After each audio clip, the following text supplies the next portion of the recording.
Good afternoon, अस्सलाम वालेकुम जुले। तो होपफुली मेरा वॉइस आप सबको आ रहा है, प्लीज़ एक बार कंफर्म कर देना।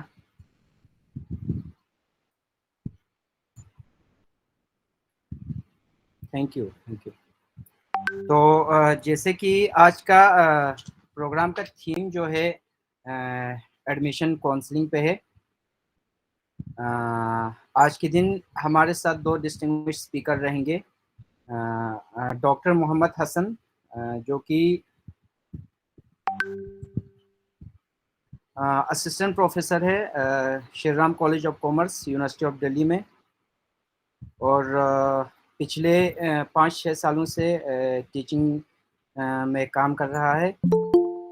और डॉक्टर मोहम्मद हसन, जो कि अक्सर का सीनियर मेंबर भी है, और पिछले 8-10 साल से अक्सर के साथ स्टूडेंट्स के साथ हर चीज़ों पे, जो स्टूडेंट एडमिशन के टाइम पे जो प्रॉब्लम फेस करते हैं, और जितने भी स्टूडेंट्स का इश्यूज रहते हैं, जो पर्टिकुलरली दिल्ली, जम्मू, श्रीनगर जैसे जगह में जब हम लद्दाख से बाहर आते हैं, तो उनको इन चीज़ों में भी बहुत होल्ड है। तो पर्टिकुलरली उनके सब्जेक्ट के अलावा आप लोग उनसे जो एक्सपीरियंसेस है स्टूडेंट्स का, कि कैसे सरवाइव करना होता है, क्या क्या इश्यूज आते हैं, उनके बारे में आप उनसे पूछ सकते हैं। जो हमारा दूसरा स्पीकर है वो हमारे साथ रहेंगे मिस्टर सिरिंग गाफेल, और जो कि सीनियर मेंटर है पीएम ट्रिपल एस में, और सीयूईटी और लद्दाख साइंस फाउंडेशन के साथ जुड़ा हुआ है। तो आप जितने भी यहाँ पे आप लोग जुड़े हुए हैं, जितने भी स्टूडेंट्स यहाँ पे जुड़े हुए हैं, आपका कोई भी क्वेश्चन हो तो आप दो तरीके से पूछ सकते हैं। या तो आप अपना माइक ऑन करें, उसके बाद पूछे, या आप कमेंट बॉक्स में भी, अगर आप ऐसे नहीं पूछना चाहते हो तो आप हमें अपने कमेंट बॉक्स में यहाँ पे लिखे, तो हम इसके नोट डाउन करके हम जो भी हमारे स्पीकर है उन तक आपके जो क्वेश्चंस है वो पहुंचा देंगे। तो हम इस सेशन को हम ऐसे स्टार्ट करेंगे कि जो हमारे स्पीकर से पहले हम उनसे उनका एक्सपीरियंस, जो उनका अपना ओपिनियन है इस बारे में, तो 10-15 मिनट हम उनको टाइम देंगे कि वो इस सब्जेक्ट पे बताएं। और उसके बाद अगर हमारा शायद दूसरा स्पीकर है वो थोड़ा लेट ज्वाइन कर रहा है, तो अगर उसने पहले ही ज्वाइन किया तो हम पहले दोनों का इंट्रोडक्टरी सेशन ले लेंगे, उसके बाद दोनों का कंबाइनली क्वेश्चन आंसर सेशन ले लेंगे। अगर हमारा दूसरा स्पीकर थोड़ा लेट हुआ तो हम पहले डॉक्टर मोहम्मद हसन से उनका इंट्रोडक्टरी सेशन, और उसके बाद उससे क्वेश्चन आंसर का सेशन स्टार्ट करेंगे। तो इरफान साहब, यही ठीक रहेगा क्या? हाँ सर, ठीक रहेगा। सिरिंग गैफेल ने शायद ज्वाइन किया, अभी आप चेक कीजिए। सलीम सर, अगर आपने ज्वाइन किया तो प्लीज आप एक बार कंफर्म कर देना। ओके, अभी नहीं किया आई है। एम ऑन वे लिखा है, तो आप तो पहले अगर डॉक्टर हसन साहब से स्टार्ट कीजिए। डॉक्टर हसन साहब अगर जुड़े हैं और रेडी है तो हम उनसे एक बार कंफर्म करेंगे और इस सेशन को हम स्टार्ट करेंगे।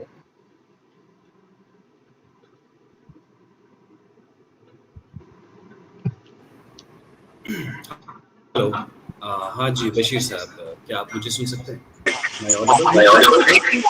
थैंक यू हसन साहब। तो हम इस सेशन का जो मोड ऑफ लैंग्वेज है वो हिंदी ही रखेंगे, क्योंकि कहीं हम लैंग्वेज की बेस पे कुछ मिस कम्युनिकेट ना कर बैठे। तो मैक्सिमम यही बेनिफिट रहेगा कि या हिंदी में या अपने लैंग्वेज में, लद्दाखी लैंग्वेज में, जिस लैंग्वेज में भी हमारा ऑडियंस कंफर्टेबल हो, तो उस लैंग्वेज में आप जो है अपना क्वेश्चन रख सकते हैं। तो मैं यहाँ पे अक्सर के प्रेसिडेंट से परमिशन लेता हूँ कि हम इस सेशन को स्टार्ट करें। इरफान साहब। हाँ सर, स्टार्ट कीजिए सर। प्रोफेसर हसन साहब तो हमारे साथ जुड़े हुए हैं। आपसे रिक्वेस्ट है, प्लीज़ आप अपना इंट्रोडक्टरी सेशन, अगर हमारा दूसरा स्पीकर अगर थोड़ा लेट हुआ तो इसी के इमीडिएटली आपसे क्वेश्चन आंसर का सेशन भी ले लेंगे। तो the mic is over to you Hasan sir. Thank you. Thank you. Thank you so much Bashir साहब. Uh, a very good evening, dear students. I hope you are all doing well. First of all, I would like to thank Mr. Irfan Haider, President All Girgil Ladakh Student Association Delhi, and all the executive members of AXAT for organizing for taking this initiative and for organizing this important and informative session for our students. So जैसे बशीर साहब ने कहा, जो mode of language है वो हम हिंदी में रखेंगे, और अगर जहाँ ज़रूरत पड़े हमारे लोकल लैंग्वेज में भी मैं कोशिश करूँगा आप लोगों के क्वेश्चंस को एड्रेस करने की। तो मैं जैसे बशीर साहब ने कहा, I am assistant professor in Shriram college of commerce, university of Delhi, और मैं पिछले 6 साल से यूनिवर्सिटी ऑफ दिल्ली के अंदर पढ़ा रहा हूँ। I have been the experience working in the admission committee of our college also for more than 4 years. और एडमिशन कमेटी में रहने के बाद, और उसके बाद जैसे बशीर साहब ने कहा, बहुत सारे स्टूडेंट्स को कोशिश किया है इस जर्नी में, स्टूडेंट को जिस तरह के प्रॉब्लम्स आते हैं एडमिशन प्रोसेस में, और जिन स्टेजेस पे मैंने देखा है कि जहाँ स्टूडेंट थोड़ा सफ़र करते हैं, स्टूडेंट्स को प्रॉब्लम्स होते हैं, तो सबसे पहले मैं कोशिश करूँगा जो दिल्ली यूनिवर्सिटी का जो एडमिशन प्रोसेस है, इस पूरे प्रोसेस को आप लोगों के सामने एक बार स्टेप वाइज में प्रेजेंट करूँगा, आप लोगों के सामने इस पूरे प्रोसेस को डिस्कस करूँगा, सो दैट कि किसी भी स्टेज पे आप लोगों को आप कोई गलती ना करें और कोई इश्यूज ना हो, क्योंकि बहुत सारे मिस्टेक्स होते हैं, बहुत सारे एरर्स होते हैं स्टूडेंट्स से, वो मिस इन्फॉर्मेशन की वजह से है, और मोर ओवर आप सब एक ऐसे ट्रांजिशनल फेज में हैं जहाँ पे बहुत एक ज़्यादा स्ट्रक्चरल चेंज हो रहा है, हमारे आपके कोर्स स्ट्रक्चर चेंज हो रहे हैं, आपके एडमिशन स्ट्रक्चर्स चेंज हो रहे हैं। तो इस टाइम पे हम लोगों ने भी सोचा कि हमारी भी रिस्पॉन्सिबिलिटी है कि स्टूडेंट्स को टाइम टू टाइम आप लोगों को एक काउंसलिंग प्रोग्राम के थ्रू आप लोगों को अवेयर करें कि इन नए स्ट्रक्चर्स में कैसे सर्वाइव करें, कैसे सस्टेन करें, और इन प्रॉब्लम्स जो है और ये जो चैलेंजेस है उससे कैसे ओवरकम करें। तो ये जो पूरा प्रोसेस है मैं स्टेप वाइज बहुत आराम से मैं इस प्रोसेस को कोशिश करूँगा विद इन 5 to 8 मिनट्स में इस प्रोसेस को आप लोगों के सामने प्रेजेंट करूँ। Delhi university undergraduate programme के लिए आपके एडमिशन प्रोसेस स्टार्ट होता है आपके CUT के एप्लीकेशन, CUT के रजिस्ट्रेशन से। जब CUT का फॉर्म निकलते हैं, आप रजिस्ट्रेशन करते हैं, वहाँ से स्टार्ट होते हैं। तो आप सब ने CUT के लिए रजिस्टर किया है, फॉर्म फिल किया है, और अभी कमिंग डेज में आप उनके CUT की एग्जामिनेशन भी है, पर वहाँ पे कुछ ऐसे कंपोनेंट्स है जिसके रेलिवेंस है आपके एडमिशंस को लेकर के। तो मैं उन कंपोनेंट्स के ऊपर थोड़ा सा कुछ हाइलाइट्स हम डिस्कस करते हैं, और उसके बाद जो रेलिवेंट आपकी इंफॉर्मेशन से कंपोनेंट्स है उसी को हम डिस्कस करते हैं। फिर उसके बाद हम डायरेक्ट दिल्ली यूनिवर्सिटी के एडमिशन प्रोसेस के ऊपर में आता हूँ। CUT के फॉर्म फिल करते समय आप लोगों ने वहाँ पे जो इंफॉर्मेशन सीख किया था आप लोगों से, पहला था आपके यूनिवर्सिटी प्रेफरेंसेस। तो यूनिवर्सिटी प्रेफरेंस में आपको आज के डेट में जैसे हम सबको मालूम है कि आपको किसी भी यूनिवर्सिटी के अंदर आपको एडमिशन पाना है तो आपको CUT के थ्रू ही एडमिशन मिलता है, आपको उसके लिए CUT का एग्जामिनेशन देना पड़ेगा। CUT is common university entrance test, जो आपकी NTA कंडक्ट करता है, नेशनल टेस्टिंग एजेंसी, और उसमें कॉलेज प्रेफरेंसेस में आपको जिन कॉलेजेस में आप एडमिशन लेना चाहते हैं उन कॉलेज का एक ऑर्डर में आपको प्रेफरेंसेस देना पड़ता है। अगर उस प्रेफरेंस में अगर दिल्ली यूनिवर्सिटी आपने फिल किया है तो फिर आप एलिजिबल हो दिल्ली यूनिवर्सिटी में एडमिशन पाने के लिए। सेकंड इंपॉर्टेंट कंपोनेंट है वहाँ पे आपके सब्जेक्ट डोमेन, आप सबने फिल किया होगा। आल्दो मैं प्रेसिडेंट अक्षत और उनकी पूरी टीम यहाँ पे मैं रिक्वेस्ट करूँगा नेक्स्ट ईयर अगर पॉसिबल हो सके तो CUT के रजिस्ट्रेशन से पहले ही एक आप काउंसलिंग सेशन ऑर्गेनाइज करने की कोशिश करें, क्योंकि वो बहुत इंपॉर्टेंट है वो स्टेज, क्योंकि उस स्टेज पे बहुत सारी इंपॉर्टेंट इंफॉर्मेशंस, बहुत सारे इंपॉर्टेंट डिसीजंस लेना होता है। आपको यहाँ पे ये अब हम इसमें कोई चेंजेस तो नहीं कर सकते क्योंकि ऑलरेडी CUT के फॉर्म फिल्स हो चुके हैं, लेकिन जो इंपॉर्टेंट कंपोनेंट्स है उसको जल्दी से डिस्कस करता हूँ। सेकंड इज आपके सब्जेक्ट डोमेन। अब सब्जेक्ट डोमेन इसलिए इंपॉर्टेंट होते हैं जब आपके सीट अलॉट होते हैं हमें कॉलेजेस के लिए, और हम कॉलेज एडमिशन कमेटी जब डॉक्यूमेंट वेरिफिकेशन करते हैं तो वहाँ पे सब्जेक्ट मैपिंग करते हैं। आप लोगों ने सुना होगा सब्जेक्ट मैपिंग के बारे में। तो सब्जेक्ट मे बी में हम सिमिलैरिटी इस्टेब्लिश करते हैं। आपने क्लास 12th में कौन से पेपर पढ़े हैं और आपने सब्जेक्ट डोमेन कौन से पेपर चूज किए सीयूटी में एग्जाम एंट्रेंस एग्जाम देने के लिए, और उसमें सिमिलैरिटी एस्टेब्लिश होना कंपलसरी है, मैंडेटरी है। अगर वहाँ सिमिलैरिटी एस्टेब्लिश नहीं होते हैं तो आपके फॉर्म वहाँ पे रिजेक्ट भी हो सकता है। और तीसरा इंपॉर्टेंट कंपोनेंट है वो आपके कोर्स प्रेफरेंसेस। जो आपने सीयूटी के फॉर्म फिल करते समय आप लोगों ने कोर्स प्रेफरेंसेस दिए होंगे कि किन किन कोर्स में आपको एडमिशन लेना है, किन किन कोर्सेज में आप एडमिशन लेना चाहते हो। तो ये कुछ इंपॉर्टेंट इन्फॉर्मेशन है और इसका रेलिवेंस आपको एडमिशन प्रोसेस में है।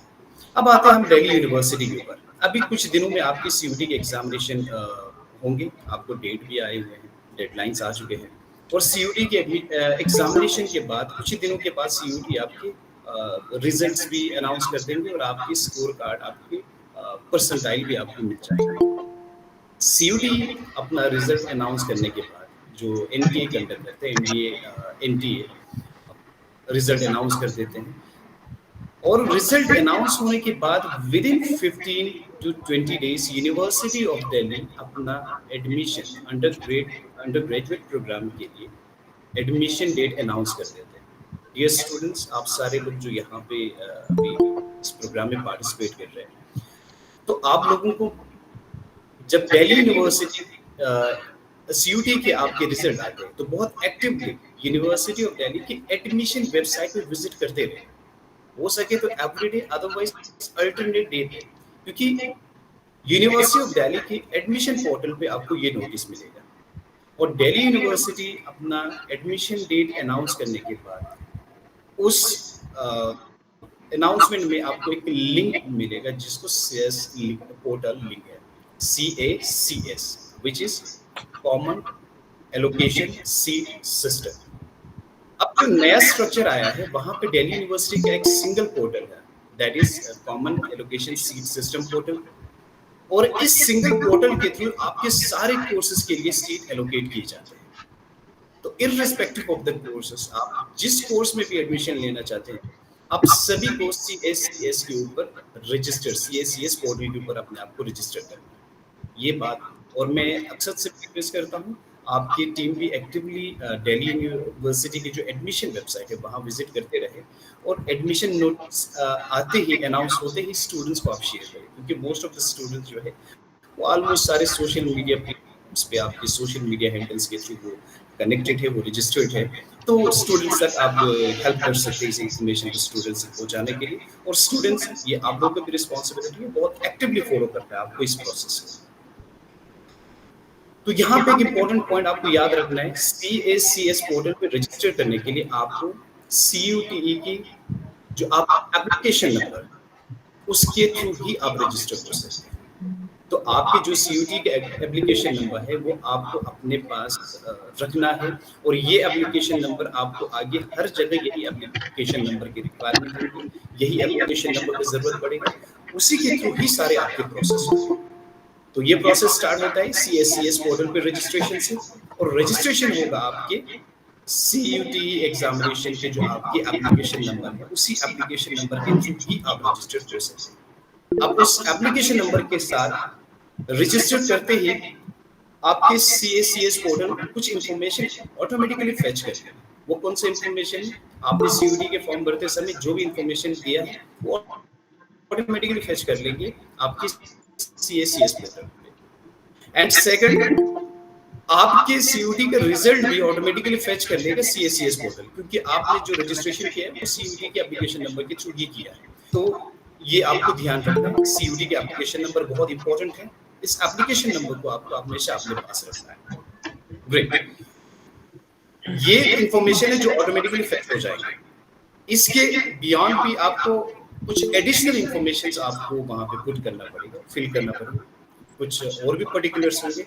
सबसे उसमें होंगे आपके क्लास 12 की आपकी स्कोर कार्ड आपको वहां पे फिल करना पड़ेगा, और क्लास 12 की आपके स्कोर कार्ड के साथ आपके क्लास 12 के मार्कशीट और आपके क्लास 12 के डिग्री, ये दो इंपॉर्टेंट डॉक्यूमेंट्स है, ये आपको अपने पास तैयार रखना है। CACS पोर्टल पे रजिस्ट्रेशन के बाद ये इंफॉर्मेशन और ये डॉक्यूमेंट्स आपको सबमिट करना पड़ेगा, अपलोड करना पड़ेगा।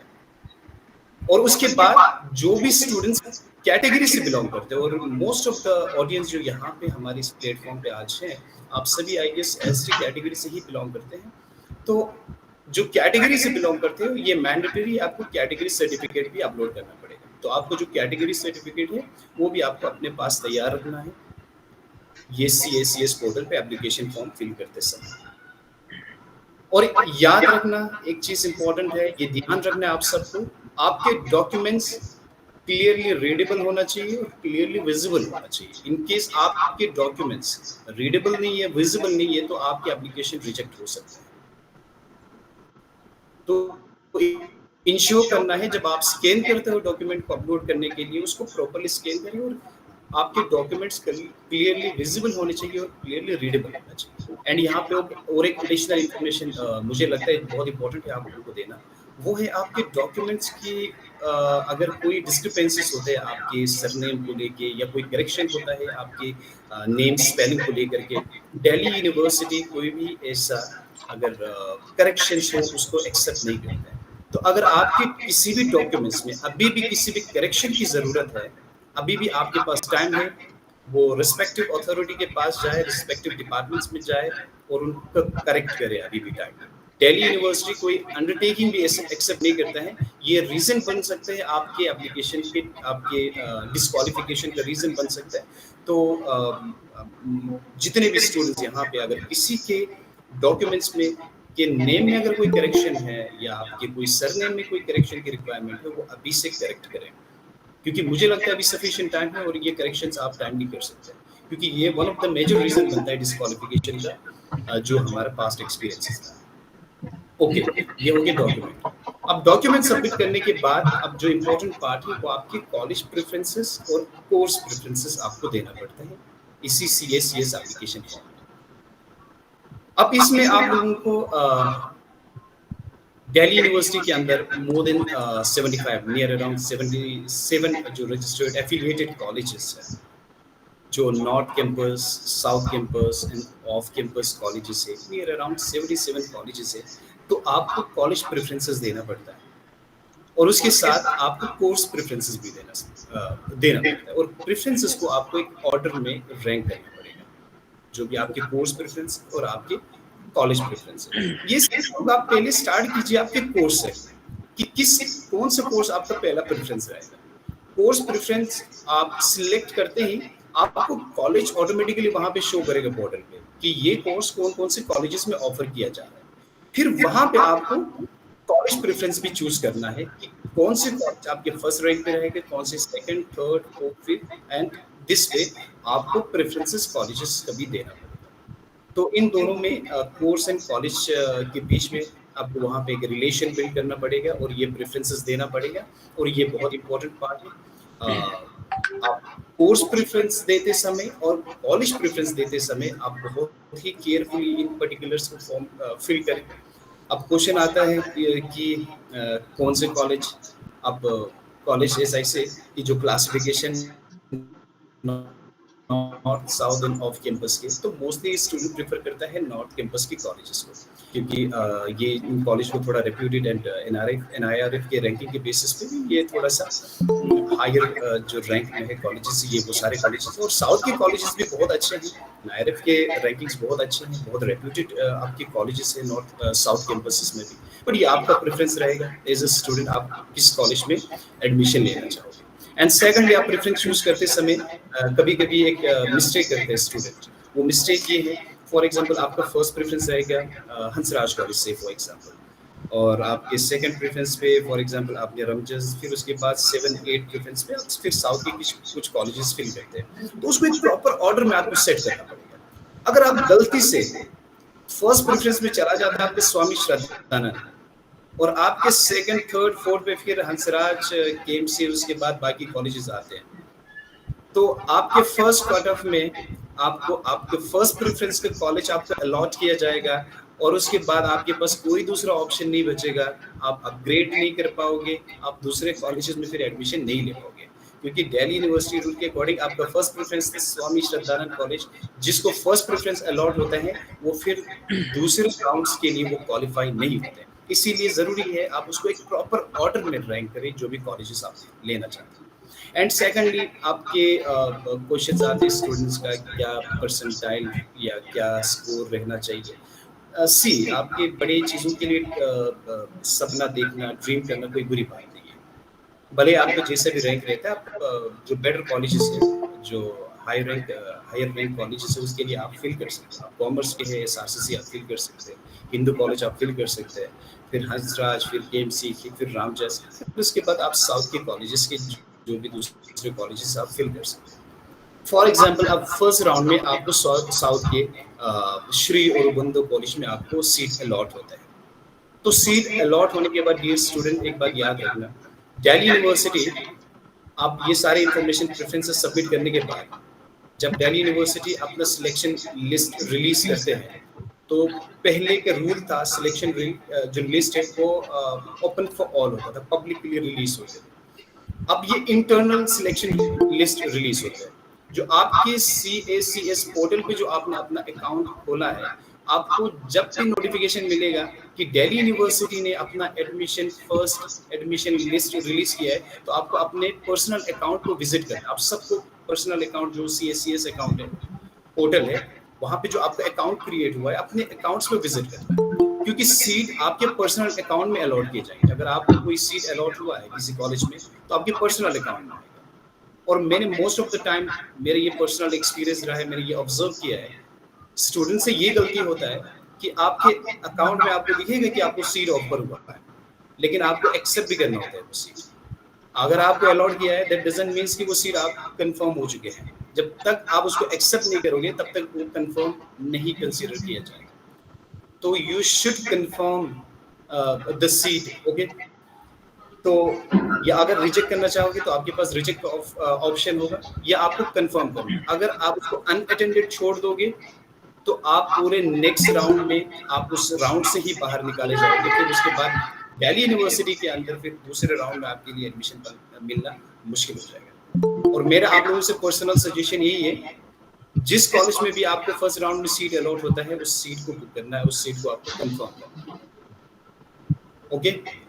अगर उसके बाद फिर दूसरे बेटर कॉलेजेस के लिए आप प्रेफर करना चाहोगे तो just wait for the second round, third round, 4 list release होता है। उसके बाद फिर स्पेशल राउंड होता है जो स्पोर्ट राउंड्स होता है। आप फर्स्ट राउंड में जो भी कॉलेज सीट हुआ है उसको आप एक्सेप्ट कीजिए। उसके बाद आपके पास ऑप्शन होता है आपको अपग्रेड करने का, वो सीट एक्सेप्ट कीजिए और उस पूरा प्रोसेस को फॉलो कीजिए। और हाँ, ये एक और इम्पोर्टेंट बात है, जब आप सीट एक्सेप्ट करते हो तो सीट एक्सेप्ट होने के बाद फिर आपका एप्लीकेशन चला जाएगा उस रिस्पेक्टिव कॉलेज के पास, क्योंकि अभी CACS अकाउंट पे था जिसमें सारे कोर्सेज आपके लिए सीट अलॉट होता है। द मोमेंट आपको जो भी कॉलेज में जो जिस कोर्स के लिए आपको सीट ऑफर हुआ है उसको एक्सेप्ट करने के बाद आपकी एप्लीकेशन फॉर्म उस रिस्पेक्टिव कॉलेज में चला जाएगा। जब उस कॉलेज के पास चला जाएगा, आपके विंडो क्लोज होने के बाद नेक्स्ट डे से कॉलेज अपना वेरिफिकेशन प्रोसेस स्टार्ट कर देते हैं। कॉलेज के एडमिशन कमेटी बैठते हैं, आपके वेरिफिकेशन प्रोसेस स्टार्ट करते हैं। तो वेरिफिकेशन प्रोसेस में भी ये 3 फेजेस में चलता है, 3 स्टेजेस में चलता है। कई time most of the time मैंने देखा है स्टूडेंट पैनिक कर जाता है इस प्रोसेस में। तो आपके एप्लीकेशन कॉलेज एडमिशन कमेटी के पास पहुंचने के बाद सबसे पहला लेवल होगा एडमिशन कमेटी आपके डॉक्यूमेंट्स को वेरीफाई करेगी। और उस वेरिफिकेशन प्रोसेस के टाइम पे आप सभी ने CUT एडमिशन फॉर्म रजिस्टर करते समय जो आपने पर्टिकुलर्स इन्फॉर्मेशन जो आपने दिए होंगे, तो कम्युनिकेशन के लिए आप लोगों से आपका पर्सनल फ़ोन नंबर मांगा होगा, आप लोगों से आपकी ईमेल आईडी मांगे होंगे। तो आपने जो ईमेल आईडी दिया है और जो आपने फ़ोन नंबर दिया है, उस नंबर और उस ईमेल आईडी को एक्टिवेट रखना है उस प्रोसेस के टाइम में। मैं एक बार फिर से एम्फसाइज करके कह रहा हूँ, ये जो एडमिशन प्रोसेस शुरू होता है दिल्ली यूनिवर्सिटी का, आप इसको गौर फुटिंग पे लेना है, इसको एक फेस्टिवल की तरह आपको इसमें इंगेज लेना है। अगर किसी भी स्टेज पे कोई भी एक सिंगल पॉइंट, सिंगल स्टेज अगर आपने मिस किया तो फिर आप उस पूरा प्रोसेस के बाहर जा सकते हैं। तो दिल्ली यूनिवर्सिटी की जो एडमिशन कमेटी है रिस्पेक्टिव कॉलेजेस की, वो आपके डॉक्यूमेंट वेरिफिकेशन जब स्टार्ट करेंगे, अगर उसमें कोई भी करेक्शंस की रिक्वायरमेंट है, कोई डाउट हो या कोई वहाँ पे करेक्शन की रिक्वायरमेंट हो, तो वो आपसे पर्सनली कांटेक्ट कर सकते हैं और मोस्ट ऑफ द टाइम करते हैं एडमिशन कमेटीज। तो आपका नंबर एक्टिवेट होना चाहिए, क्योंकि आपने जो नंबर प्रोवाइड किया उसी नंबर पे कांटेक्ट करेंगे कॉलेज। अगर आप रिस्पॉन्ड नहीं करोगे, आपकी एप्लीकेशन फॉर्म वहीं पे डिस्क्वालीफाई कर दीजिएगा, वहीं पे आप रिजेक्ट किया जाएगा। या आपकी ईमेल आईडी के थ्रू भी आपसे कम्युनिकेट कर सकता है कॉलेज वाले। तो आप डेली बेसिस पे अपना ईमेल आईडी भी चेक करते रहना है। आपके डॉक्यूमेंट में कोई इशू है, आपकी इन्फॉर्मेशंस में कोई करेक्शंस की रिक्वायरमेंट है, कोई एडिशनल इन्फॉर्मेशन की रिक्वायरमेंट है, तो कॉलेज एडमिशन कमेटी आपसे कांटेक्ट करते हैं थ्रू द मोबाइल नंबर और through the email ID which you have been provided to the university. तो आप यहाँ पे सारे क्लास 12 के बच्चे हैं, और मैंने ये देखा है कि आप मोस्ट ऑफ द स्टूडेंट्स जो है पेरेंट्स को फ़ोन नंबर देते हैं, क्योंकि आपके पास अपने इंडिविजुअल पर्सनल नंबर्स नहीं होते। तो उस टाइम पे आपको पेरेंट्स को बता के रखना है कि मेरा एडमिशन प्रोसेस स्टार्ट हुआ है और यूनिवर्सिटी की तरफ से कभी भी कॉल आ सकती है। मैंने खुद पर्सनली एक्सपीरियंस किया, काफ़ी टाइम पेरेंट्स ने फ़ोन रिजेक्ट किया है, डिस्कनेक्ट किया है और फेक कॉल समझ के बिल्कुल ब्लॉक लिस्ट में डाला है। तो ये आप ही सफ़र करोगे, हम जो एडमिशन कमिटीज होंगे कॉलेजेस के, फिर वो सफ़र नहीं करेंगे। तो आप लोगों को इन चीज़ों का ध्यान रखना है। ये बहुत छोटी छोटी चीज़ें हैं, लेकिन यही मेजर रीज़न बनता है डिस्क्वालिफिकेशन का, आपके फॉर्म्स रिजेक्ट होने का, क्योंकि कॉलेज वाले हमेशा फेवरेबल रहते हैं टुवर्ड्स द स्टूडेंट। जितना पॉसिबल स्कोप है, जहाँ पे करेक्शंस का स्कोप है, वो स्टूडेंट से कांटेक्ट करके उसको रेक्टिफाई करने की, उससे ओवरकम करने की कोशिश करते हैं कॉलेज वाले। तो आपको अवेलेबल रहना है उस टाइम पीरियड के लिए। ग्रेट, फर्स्ट राउंड हुआ, एक्सेप्ट किया, फिर एडमिशन कमेटी के लेवल पे वेरीफाई होने के बाद आपको स्टेटस आ जाएगा पर्सनल अकाउंट पे कि वेरीफाइड बाय एडमिशन कमेटी। फिर सेकंड लेवल पे जाएगा कन्वीनर लेवल, फिर वहाँ पे कन्वीनर वेरीफाई करने के बाद आपको स्टेटस आ जाएगा पर्सनल अकाउंट में, आपके CAS अकाउंट पे ही कि वेरीफाइड बाय कन्वीनर। फिर प्रिंसिपल लेवल पे जाएगा कॉलेज के, फिर आपको फर्दर स्टेटस आएगा कि वेरीफाइड बाय प्रिंसिपल। तभी आपके जो फी पेमेंट विंडो ओपन हो जाएंगे, तभी आपका फी पेमेंट ऑप्शन आ जाएगा आपके पास, और फाइनल फी सबमिशन के बाद, फीस पेमेंट के बाद आपके एडमिशन फाइनल कंसीडर किया जाएगा। और इस प्रोसेस में 3-4 डेज भी लग सकता है, तो आपको पैनिक नहीं करना है। आपको अपना अकाउंट पे विजिट करना है और डेली बेसिस पे आपको स्टेटस चेक करते रह सकता है। आपको डेली बेसिस पे स्टेटस मिलेगा, अभी एडमिशन कमेटी लेवल पे है या कन्वीनर लेवल पे है या प्रिंसिपल लेवल पे है। जब प्रिंसिपल लेवल पे भी फाइनली वेरीफाई हो जाएंगे, ये 3 स्टेजेस में आपकी डॉक्यूमेंट वेरिफिकेशन होता है, तो फिर आपका payment option, payment window open होते हैं। फिर पेमेंट, आपका फी पेमेंट के बाद, फी सबमिशन के बाद आपके एडमिशन फाइनल कंसीडर किया जाएगा। हाँ, उसके बाद अगर उस कॉलेज से आप सेटिस्फाइड नहीं है, अगर आप अपग्रेड न करना चाहते हो, तो आप फिर उसके बाद आपके अकाउंट में एक ऑप्शन आएगा, अपग्रेड का एक ऑप्शन है। तो आप सभी को वहां पे अपग्रेड ऑप्शन को एक्टिवेट करना है। अगर आप अपग्रेड ऑप्शन को एक्टिवेट नहीं करोगे, तो यूनिवर्सिटी ये अज्यूम करेंगे कि आप उस कॉलेज के साथ हैप्पी हो और आपने वहाँ पे एडमिशन ले चुका है और वहीं आप परस्यू करना चाहते हैं, तो आपको फर्दर जो next round of cut off होंगे उसमें आपका नाम को कंसीडर नहीं किया जाएगा। अगर आप अपग्रेड करना चाहते हो, तो रिमेंबर उस अपग्रेड बटन को एक्टिवेट करना है, अपग्रेड ऑप्शन को आपको एक्टिवेट करना है, उसको सिलेक्ट भी करना है।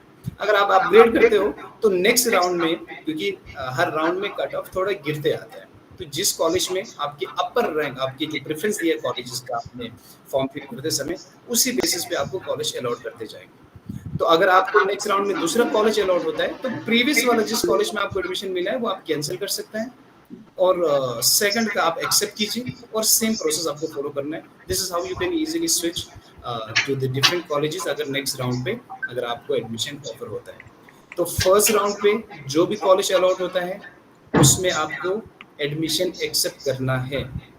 अगर आप उसमें एडमिशन एक्सेप्ट नहीं करते हो, नेक्स्ट राउंड में अगर कट ऑफ नीचे नहीं आता है, तो आप पूरे इस दिल्ली यूनिवर्सिटी के एडमिशन प्रोसेस से बाहर हो सकते हैं।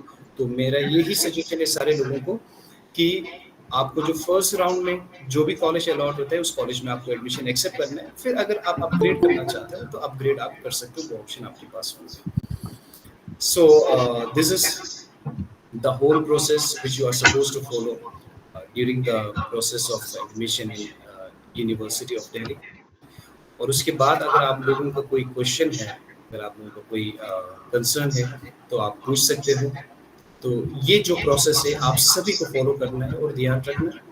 CACS पोर्टल पर रजिस्ट्रेशन, और रजिस्ट्रेशन के लिए इम्पोर्टेंट है आपके CUT की एप्लीकेशन, और उसके बाद जो इन्फॉर्मेशन आपको एडिशनल इन्फॉर्मेशन प्रोवाइड करना है, 12 का स्कोर कार्ड प्लस डॉक्यूमेंट, 12 के आपके मार्कशीट, प्लस आपके डिग्री एंड आपके कैटेगरी सर्टिफिकेट, ये सब मैंडेटरी है। और ये जब आप फॉर्म फिल करोगे तो ये सारे डॉक्यूमेंट्स अपने पास तैयार रखना और आपको ये सारे इन्फॉर्मेशन और डॉक्यूमेंट्स आपको अपलोड करना। और उसके बाद हाँ, इम्पोर्टेंट चीज फाइनल आप सबमिट करते हो तो इसमें इम्पोर्टेंट चीज है सब्जेक्ट मैपिंग को लेकर के। मैंने बिगिनिंग में भी आप लोगों को कहा, क्योंकि सीयूडी फॉर्म फिल करते समय सब्जेक्ट डोमेन को चूज करना ये भी एक इम्पोर्टेंट बात है। बहुत केयरफुली और बहुत ही जुडिशियसली आपको चूज करना होता है। जब हम आपके डॉक्यूमेंट वेरिफिकेशन करते हैं उसमें से सबसे फर्स्ट थिंग जो हम चेक करते हैं वो आपकी सब्जेक्ट मैपिंग करते हैं। सब्जेक्ट मैपिंग क्या होता है? आपने क्लास 12th में जो पेपर पढ़े हैं वही पेपर आप एज ए सब्जेक्ट डोमेन सीयूडी के एग्जाम में उसके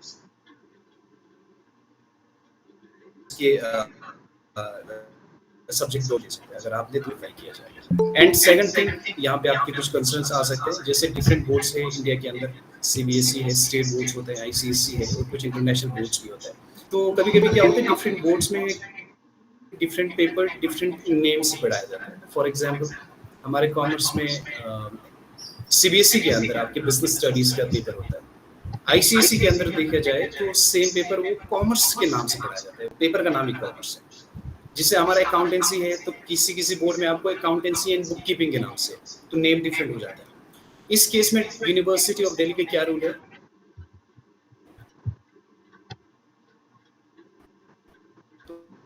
तो यहाँ पे यूनिवर्सिटी ऑफ दिल्ली आपकी सिमिलैरिटी मोर देन 50% सिलेबस। जैसे साइंस बैकग्राउंड में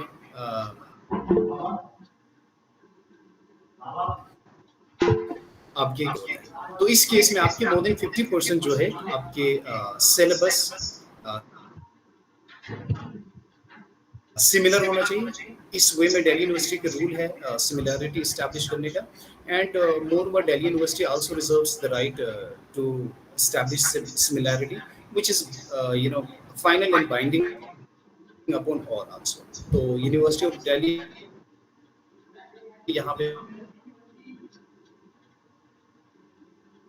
most of the time कोशिश करते हैं कि और उसके सिलेबस मैच करें और बोर्ड से आप अप्रूव करके लाए कि मोर देन 50% जो कोर्स है यहाँ पे आपके मैचिंग हो रहे हैं, तो वो सर्टिफिकेट दिल्ली यूनिवर्सिटी को प्रोड्यूस करते हैं, वो वहाँ पे एक्सेप्ट कर देंगे। तो ये कुछ एडिशनल चीजें हैं जो आप जो नेम में सरनेम में करेक्शंस हो, नेम स्पेलिंग में करेक्शंस हो, या सेकंडली सब्जेक्ट नेमिंग को लेकर के अगर डिफरेंट नेम से अगर आप पेपर पढ़ रहे हो, क्लास 12 में कुछ और था और आपके सीयूडी आपके सब्जेक्ट डोमेन में वो डिफरेंट नेम्स लिया है कि मिनिमम मोर देन 50% सिलेबस है उसकी कॉमन सिमिलैरिटी है। Okay, that's it. So here I just want to conclude. तो बशीर साहब, थैंक यू हजरत। या जी थैंक यू हसन सर, इतने कम्प्लेक्स प्रोसेस को इतना सिंपल वे में आपने इतने कम टाइम में हमारे जो स्टूडेंट्स हैं उनके साथ शेयर किया है। तो अगर हमारा नेक्स्ट स्पीकर अगर सिरिंग गोफेल अगर हमारे साथ जुड़े हैं तो प्लीज़ आप कंफर्म करें, तो हम बाद में जो क्वेश्चन थे वो कंबाइन ले लेंगे। Ready, I am ready. या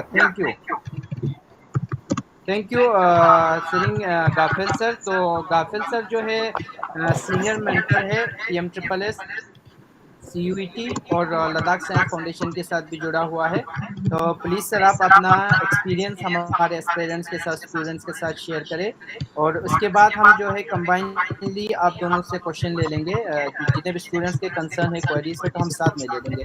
thank you sir, the mic is over to you sir. Thank you.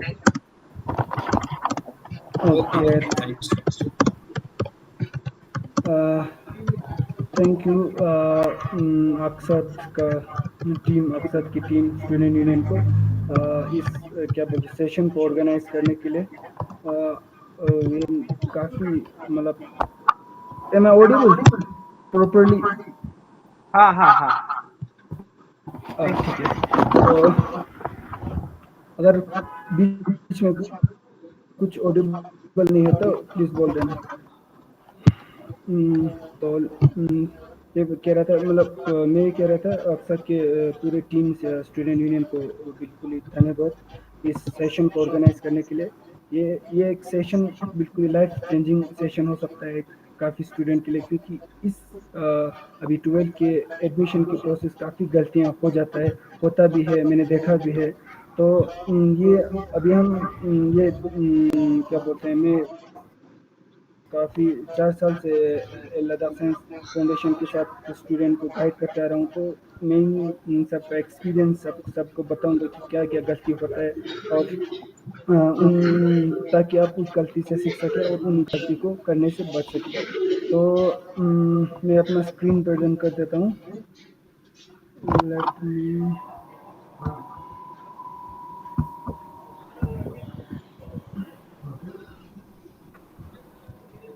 या इज माय स्क्रीन विजिबल? हाँ, yes, please go ahead. Okay, thank you. तो आज हमारा ये करियर काउंसलिंग और अवेयरनेस सेशन होगा। तो मैंने जनरली तो आज का मेरा टॉपिक होगा पीएमटी प्लस और सीयूटी। और तो मैंने उनसे पूछा कि ऑडियंस कौन कौन आएगा, तो 12 वाले स्टूडेंट आएगा बोल रहा था, मैक्सिमम स्टूडेंट। तो मैंने प्रिपेयर किया कि उनको ये स्कॉलरशिप के अलावा सीट के अलावा और क्या क्या होते हैं, तो इन सब का भी थोड़ा क्या बोलते हैं, एक शॉर्ट ग्लिम्स दिया है। तो सबसे पहले तो ये मेरा काम है, मैं हमेशा बोलता हूँ कि लोगों को यहाँ पे अभी मुझे मैसेज आते हैं सीनियर स्टूडेंट अभी 2023 के बैच 22 के। तो मैं ये कहता हूँ मेरा काम है तो आपको एक वे दिखाना।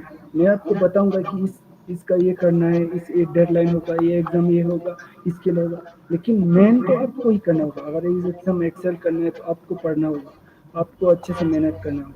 मैं यहाँ पे बैठ के आपको इतना कर सकता हूँ कि ये एग्जाम होगा इसके लिए, और ऐसा एक सजेशन दे सकता हूँ, और ये गलती मत करो, ये प्रोसीजर बता सकता हूँ। तो मैं ये बोल रहा था। तो सबसे पहले हम पीएमटी प्लस से स्टार्ट करते हैं। अभी पहले पीएमटी प्लस बोलता था प्राइम मिनिस्टर स्पेशल स्कॉलरशिप बोलता था।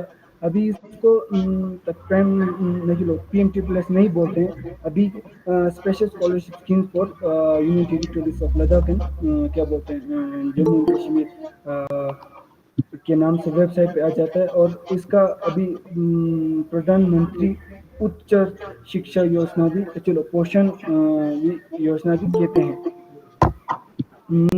और अभी हम इसका एक क्या बोलते हैं बेसिक आइडिया क्या बोलते हैं देखें तो, एक इस सीट कितना होगा, और क्या बोलते हैं स्ट्रीम कैसा कैसा होगा, और कि इतना स्ट्रीम में कितना सीट होगा, मेडिकल के लिए, नॉन मेडिकल के लिए, कॉमर्स के लिए, या और लोगों को ये भी पता भी नहीं होगा कि फीस कितना तक मिलता है, मेंटेनेंस फी, थोड़ा इनका क्लियरिटी नहीं था। तो मैं ये बोलूँगा सबसे पहले जर्नल डिग्री वो डिग्री जैसे कि आप ऐसे करते हैं बीएससी नर्सिंग करते हैं, या ऐसे ही पॉलिटिकल डिग्री करते हैं, जैसे कि क्या बोलते हैं बैचलर इन पॉलिटिकल करते हैं डिग्री से, ऐसे सब क्या बोलते हैं डिग्री को जर्नल डिग्री बोलते हैं, जिसका ड्यूरेशन 3 ईयर होगा, 3 ईयर से ज़्यादा नहीं होगा। और उनका एकेडमिक फीस, अगर मान लो आपको जर्नल डिग्री, आप मान लो आर्ट्स स्टूडेंट हो, आप पॉलिटिकल परस्यू करना चाहते हो, तो आपका फीस कॉलेज का फीस 30,000 तक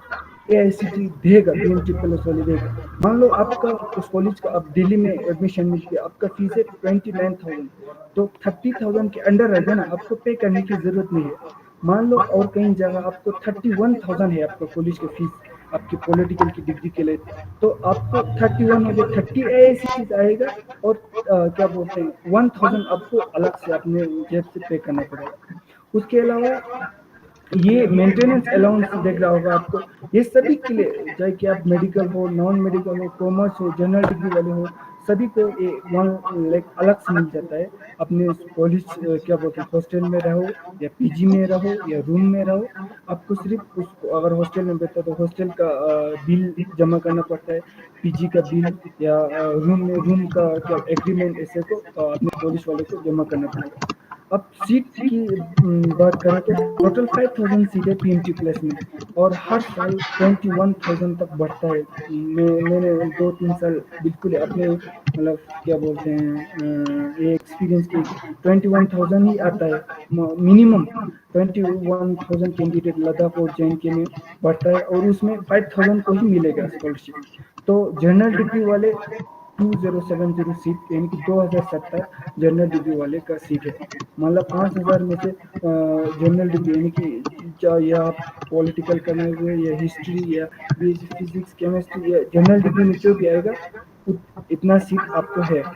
और प्रोफेशनल डिग्री में क्या आता है? प्रोफेशनल डिग्री में इंजीनियरिंग आता है, होटल मैनेजमेंट आता है, फार्मेसी आता है, नर्सिंग आता है, आर्किटेक्चर आता है, और उनका फीस वो आपको 1.25 लाख तक वो देते थे। मतलब जनरली आज तक मैंने जितना भी पीएमटी प्लस करते थे मोस्टली 1 लाख या 1,10,000 के अंडर ही आ जाएगा।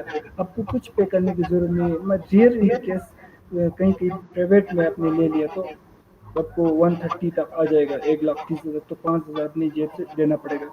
तो ज़्यादातर इन सब के क्या बोलते हैं इन सब प्रोफेशनल डिग्री में विथिन 1.2 लाख में आ जाता है। और इसका सीट है क्या बोलते हैं 2,830 का सीट है इंजीनियरिंग प्रोफेशनल डिग्री के लिए। तो मान लो अगर आप नॉन मेडिकल वाले हो तो आप इस कैटेगरी में आएगा। आप इंजीनियरिंग करना चाहते हो नॉन मेडिकल प्रोफेशनल डिग्री के नहीं आएगा, क्योंकि नॉन मेडिकल बीएससी फिजिक्स करोगे तो आप जनरल डिग्री में जाएगा। अगर आप टीचर करोगे इंजीनियरिंग करोगे तो आप क्या प्रोफेशनल डिग्री में जाएगा। प्रोफेशनल डिग्री में सबसे क्या चांसेस ज़्यादा है कि सीट मिलने की, क्योंकि सीट भी ज़्यादा है आप देख सकते हैं। और लास्ट मेडिकल है बीडीएस क्या बैचलर डेंटल अगर सर्जन बनना चाहते हो या आप क्या बोलते हैं डेंटिस्ट परस्यू करोगे एमबीबीएस, उसमें आपको सिर्फ 100 सीट ही है ऑल ओवर द क्या बोलते हैं जे लद्दाख में सिर्फ 21,000 बच्चे हैं। उसमें ज़्यादातर मेडिकल स्टूडेंट मान लो मेरे ख्याल से 5-6 हज़ार तक होगा, उसमें 100 सीट ही है। तो मेडिकल का कट ऑफ बहुत ज़्यादा जाता है, मान लो 90 के ऊपर ही रहता है हमेशा। तो उसमें क्योंकि ईद का खर्चा भी ज़्यादा और अप टू 3 लाख, क्योंकि उसमें बहुत खर्चा होता है मेडिकल कोर्स में, तो 3 लाख तक दे देता है। इसलिए सीट भी कम है और मिलने के चांसेस भी बहुत कम है, क्योंकि कट ऑफ हाई रहता है। सभी क्या बोलते हैं पार्टिसिपेंट ज़्यादा है, सीट कम है, तो ऑब्वियसली कंपटीशन टफ होगा। और अब ये थोड़ा शॉर्ट में बताएं तो ये कैसे होगा इसका प्रोसीजर। फर्स्ट एक रजिस्ट्रेशन अभी मई के एंडिंग में आ जाएगा, मेरे जहाँ तक वो है मई के एंडिंग या जून में इसका रजिस्ट्रेशन ओपन होगा। रजिस्टर करोगे, अब कहीं जाने की जरूरत, रजिस्ट्रेशन अपने लैपटॉप से फ़ोन से कहीं भी कर सकते हो, ऑनलाइन पूरा हो जाता है। फिर उसके बाद एप्लीकेशन सबमिट कर दे, फिर उसके बाद ये करने के बाद अपने क्या बोलते हैं उसको एप्लीकेशन वेरीफाई करने के लिए एक फैकल्टी सेंटर पे जाना पड़ेगा। ले में होगा तो ले में एजीएम कॉलेज है, नुब्रा में है, चंगथंग में होगा, जैसे संस्कार में भी है, खालसा में भी है, उसी तरह करगिल में भी होगा, कहीं जगह हर क्या बोलते हैं डिग्री कॉलेज में होता है। फिर उसको वेरीफाई करने के बाद चॉइस फिलिंग होगा, चॉइस फिलिंग आएगा। चॉइस फिलिंग में क्या होगा बेसिकली उसमें पूरा कॉलेज आपको मिलेगा, मतलब पूरा 2-3 हज़ार कॉलेज मिलेगा लिस्ट में। अब उनको अब मैं सिर्फ 100 पिछले साल 100 सिर्फ सिलेक्ट कर पाता था, अब उसके बाद उन्होंने एक्सपेंड कर दिया 150 तक हो जाता है। तो अब कॉलेज सिलेक्ट अपने मर्जी से करोगे और इसको प्रेफरेंस रखोगे। मान लो अभी ऐसे मान लिया तो संस्कार नुब्रा चंगथंग करगिल कॉलेज है, अपने करगिल कॉलेज को 1 में रखा, नुब्रा को 2, चंगथंग में 3, ले को 4, ऐसे प्रेफरेंस वाइज रखना पड़ेगा। तो रखा, उसी तरह चॉइस फिलिंग डन होगा। और उसके साइड में करगिल कॉलेज में आपको क्या कोर्स परस्यू करना होगा, मतलब ये choice filling just similar like अभी सर ने बताया कि क्या बोलते हैं CUT के उस दौरान भी CS पोर्टल में भी करना पड़ता था ना, उसी तरह ही है। उस पर थोड़ा सीट अपॉर्चुनिटी ज़्यादा होगा उसमें PMTPLS में। तो ऐसा हैगा। फिर उसके बाद स्टेज 3 में ऑनलाइन काउंसलिंग है। अब चॉइस फिलिंग में आपको रिजल्ट आएगा, रिजल्ट आने के बाद आपको क्या बोलते हैं एडमिशन मिला, क्या बोलते हैं कॉलेज मिला। कॉलेज मिलने के बाद आपके पोर्टल पे दिखाएगा करगिल कॉलेज आपको मिल गया। अगर अब वहाँ पे 3 ऑप्शन होगा, आप एक्सेप्ट करना चाहते हो, फ्लड करना चाहते हो, या आप इंटरेस्टेड ही नहीं हो। अगर आपने एक्सेप्ट किया तो आपको मिल गया है करगिल कॉलेज, तो और दूसरा फ्लड करोगे तो आप नेक्स्ट राउंड में जाओगे। फिर उसके बाद ऑनलाइन वही सीट कंफर्मेशन करा तो आपका ऑनलाइन काउंसलिंग हो गया। फिर उसके बाद आपको कॉलेज भी मिला। मिलने के बाद आप ज्वाइनिंग रिपोर्ट आप कॉलेज को आप मेल आ जाएगा। वहाँ पे क्या बोलते हैं आपके PMTPLS के पोर्टल में पूरा कॉलेज का डिटेल मिल जाएगा आपको, मेल ID, प्रिंसिपल, मेंटोर, सबका ID। तो आपको कोऑर्डिनेट करके वहाँ को बताना है कि सर मैं कब आ जाऊँ कॉलेज के लिए, क्लासेस कब स्टार्ट हो रहा है।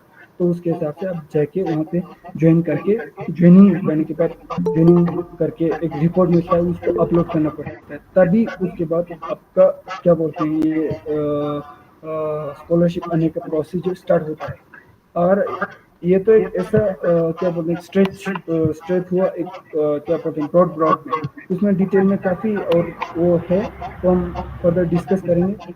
अब कौन सा स्टूडेंट एलिजिबल होगा, नहीं एलिजिबल। अब आपको एलिजिबल होने के लिए डोमिसाइल और लद्दाखी होना पड़ेगा, JNK वाला होना पड़ेगा। फिर उसके बाद अपनी स्कूलिंग अपना 12 विथ इन JNK ही करना पड़ेगा, करके होना पड़ेगा। दिल्ली में आपने 12 किया, चंडीगढ़ से किया, आप एलिजिबल ही नहीं है, आप एलिजिबल नहीं होगा। उसके बाद आपने अगर डिप्लोमा भी किया, इसका पॉलिटेक्निक वाले का अलग से है, ये अलग से निकलता है।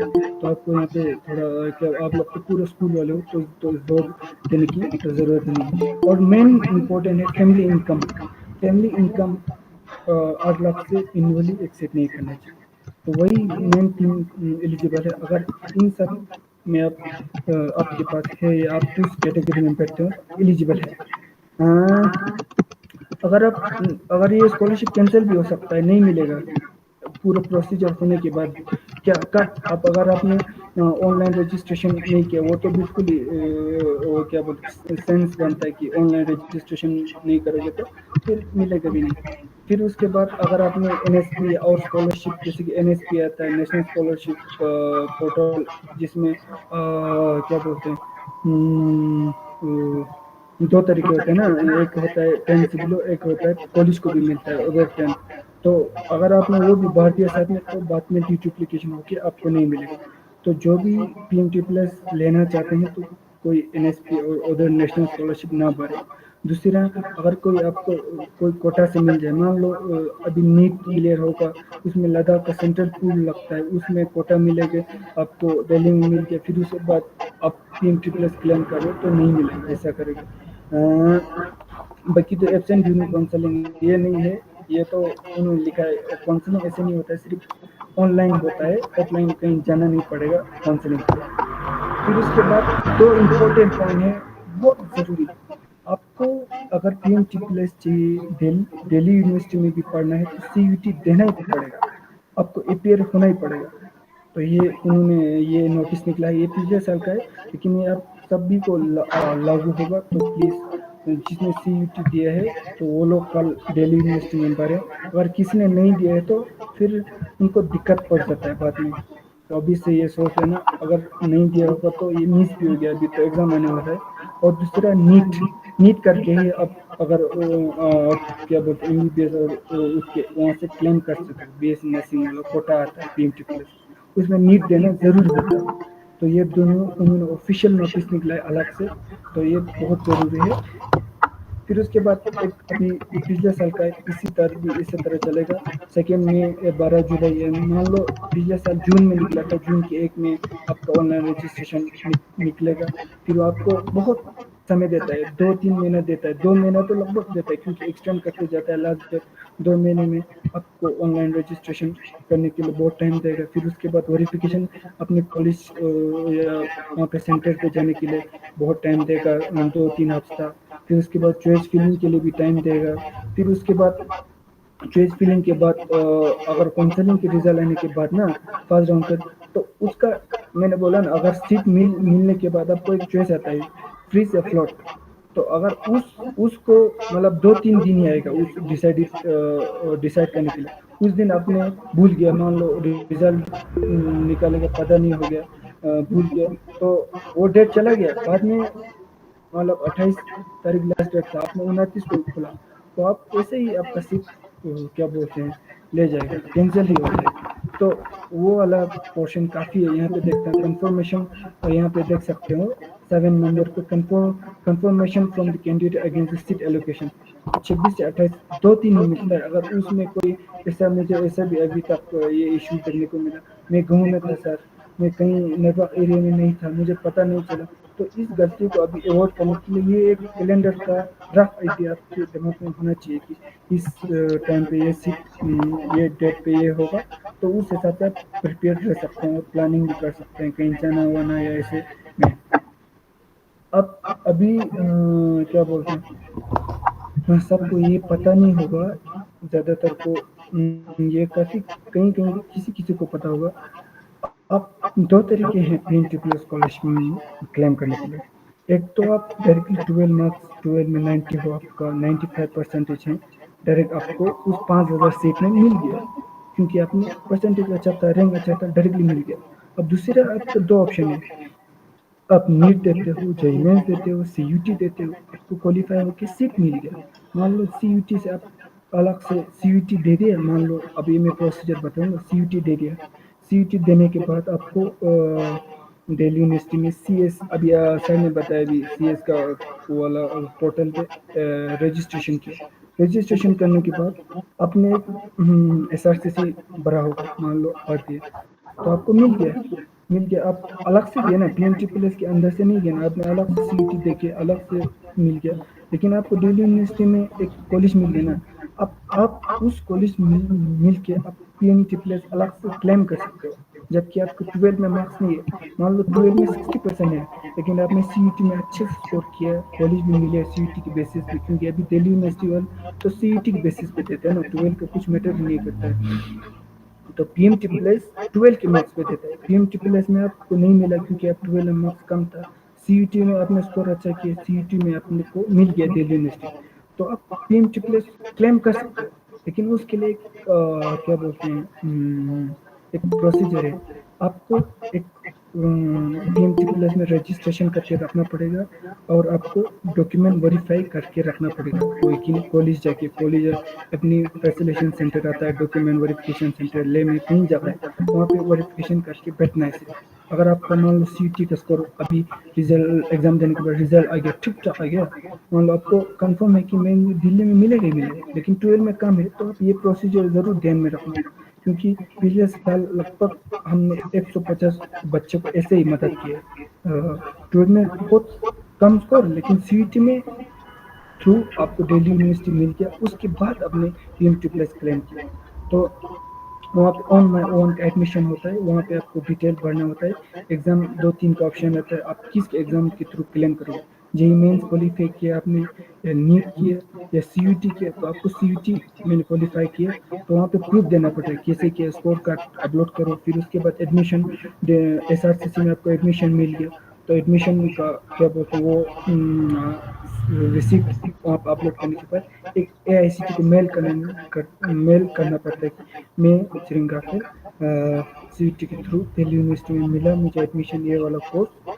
तो मैं लद्दाख से हूँ, मैं एक पीएमटी+ कैंडिडेट भी हूँ, तो प्लीज़ मुझे पीएमटी+ दें बोल के, और मेल अच्छे से लिखें, क्योंकि मैं पढ़ना ऐसे भी लिख सकते हैं, अगर आप मैं लद्दाख से हूँ, बहुत रिमोट एरिया से, मुझे एक्सपोजर चाहिए कि वहाँ जाना है, और क्या बोलते हैं, थोड़ा फाइनेंशियली सपोर्ट चाहिए, तो देख के अच्छे से एक मेल लिखना है, तो वहाँ पे भेजना है कैंडिडेट आईडी डिटेल, तो 2-3 दिन में आपको अप्रूव होगा। अगर ये आपने यही प्रोसीजर फॉलो किया अच्छे से टाइम टू टाइम, कुछ दिक्कत नहीं है। अगर आपने क्या बोलते हैं पीएमटी+ में रजिस्ट्रेशन नहीं किया, या डॉक्यूमेंट वेरीफाई नहीं किया, या मेल अच्छे से नहीं पढ़ा, तो आपको नहीं मिलेगा। तो यही होता है बच्चे लोग, अभी जो अब 50 होगा, 50 में अच्छे से सुना नहीं होगा, 40 में सुना होगा, तो 40 वाले फॉलो करते हैं, लेकिन 10 वाले जो होता है उनको पता नहीं होता, अभी नहीं सुना होता, तो वो लोग बाद में आते हैं, सर मेरे दोस्त को मिल गया, मुझे नहीं मिला। तो सिर्फ अगर आप वहाँ पर इंक्वायरी का इन्वेस्टिगेट करें तो वही फॉल्स निकल जाता है कि वहाँ ने मेल नहीं किया, एप्लीकेशन नहीं भरा, उन्होंने कुछ गलती किया, तभी नहीं मिलता है। और ये वाला भी प्रोसीजर में नहीं मिला दिल्ली यूनिवर्सिटी जाने के लिए, PNT प्लस ड्यू के थ्रू दिल्ली यूनिवर्सिटी डायरेक्ट आपको PNT प्लस मेरिट में मिल सकता है, और टेक पार्ट इन CS अभी इसको बोलते हैं ना, कॉमन सीट एलोकेशन सिस्टम, जो CUT के थ्रू होता है, और वहाँ पे आपको क्या बोलते हैं स्कॉलरशिप मिलेगा आपकी डिग्री कंप्लीट होने के बाद। अब अभी आपको ये ध्यान रखना, आपको स्कॉलरशिप बीच में तो नहीं मिलेगा या ट्रबल, आपके कुछ दिक्कत आएगा अगर आप ये चीज़ करते हो तो। स्कॉलरशिप दो में अप्लाई करना, दो में रजिस्ट्रेशन करना, कॉलेज मिलने, मान लो आपकी कल PNT प्लस में स्कॉलरशिप मिला, 1 महीने के बाद आपको लगता है अच्छा नहीं, आपने और एक कॉलेज में चेंज करा, तो ये करोगे तो स्कॉलरशिप नहीं मिलेगा। अब ये वाला तो हो गया, अभी हमारा था PNT प्लस हो गया, तो हम बात करेंगे अभी NSP। थोड़ा ये अभी मैं लाइट दूंगा, ये भी अगर आप PNT प्लस नहीं मिलता है तो किसी को ये भी स्कॉलरशिप बहुत फायदेमंद है, इसमें भी ठीक ठाक आ जाता है। तो अगर कोई किसी को नहीं मिला तो NSP स्कॉलरशिप थोड़ा प्लीज जस्ट अ मिनट।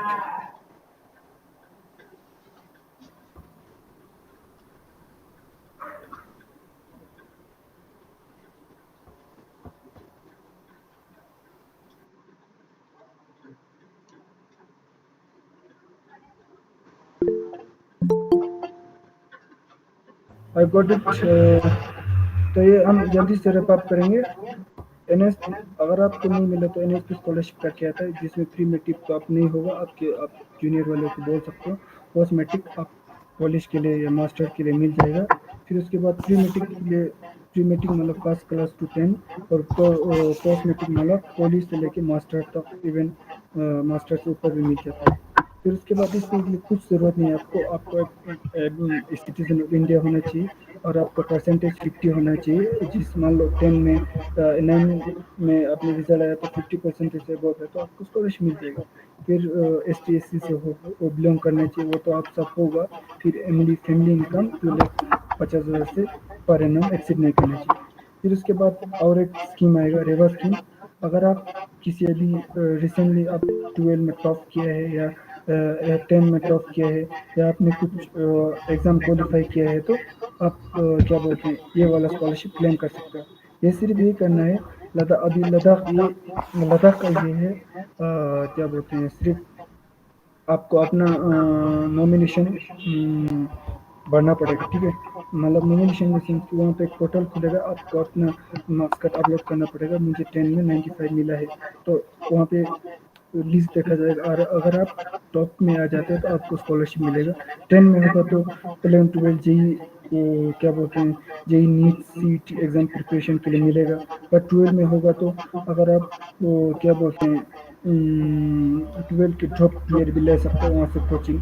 अगर आपने कॉलेज के बाद टॉप किया, कॉलेज का ये एग्ज़ाम जैसे कि UPSC हो गया, IAS हो गया, IFS का प्रीलिम भी क्रैक कर देना, तो आपको ये पूरा स्कॉलरशिप मिल जाएगा। स्कॉलरशिप का 1 लाख मिलता है, 64 कोचिंग फीस के लिए, 36,000 ऐसे, और क्या बोले PG रेंट के लिए कितने मंथ तक मिलेगा यहाँ पे पर मंथ, तो हर साल 3 मिलेगा, तो 12 मंथ के लिए मिलेगा। और करगिल से 20 बार चलेगा, लेह से 20 बार चलेगा, प्राइवेट से 5 मंथ, गवर्नमेंट स्कूल से यहाँ पे नहीं, वो गवर्नमेंट स्कूल से 20-20, प्राइवेट से 5 मंथ, और क्या बोलते हैं अगर आप दिल्ली में पढ़ाओ, लद्दाखी हो तो ये भी मिल जाता है, लेकिन सिर्फ इसमें आपका परसेंटेज मैटर करता है। इसी तरह ये 10 के लिए हुआ, ये 12 के लिए है। 12 में 15 है, 15 मेडिकल और नॉन मेडिकल ह्यूमैनिटीज, इसमें कुछ वो नहीं है, क्या बोलते हैं आउटसाइड लद्दाख। अब अगर आप प्लान कर सकते हो कहीं से भी पढ़ाओ। फिर प्रोसीजर ये होगा, उनका एक पोर्टल खुलेगा, आपको अपना मार्क्स अपलोड करना है और वहाँ वो लोग वहाँ पे क्या बोलते चेक करेगा। मिलने के बाद वहाँ पे अगर आप टॉप में आ जाते हो तो आपको मिलेगा। इसी तरह दक्षिणा स्कॉलरशिप है, आप वो यहाँ पे एक कोचिंग टेस्ट लेगा, क्या बोलते हैं टेस्ट लेगा, उस टेस्ट में आप क्वालिफाई हो गया तो आपको 1 साल के लिए फुल्ली रेजिडेंशियल कोचिंग के लिए पूरा वो लोग पैसे देगा, खाना पीना रहना पूरा फैकल्टी सबका खर्चा वो लोग उठा के, चाहे पुणे में हॉस्टल है उनका रेजिडेंशियल कोचिंग वहाँ पे रखेंगे। फिर इसी तरह लद्दाख में है, ये यहाँ से तो बोल रहा था कि बच्चे पढ़ा है, अभी आईआईटी में है उनका, ये वाला पिछले साल का ही अभी खुला है। अगर कोई भी इससे क्या बोलते क्लेम करना चाहते हो तो ये मुझे बाद में मैसेज करें, मैं उनका लिंक भेज दूँगा। फिर सीईटी वाला तो अभी सर मैं आपको एक अच्छे से प्रोसीजर बताया है, तो मैं नहीं बताऊँगा, अच्छे से उन्होंने कहा है कि बिल्कुल थॉरोली कहा है। फिर उसके बाद नीट और जेईई का भी था, तो हमें टाइम थोड़ा शॉर्टेज हो रहा है, तो ये वाला तो मेरे पहले टॉपिक भी नहीं था, मेरा था पीएमटी प्लस और CET.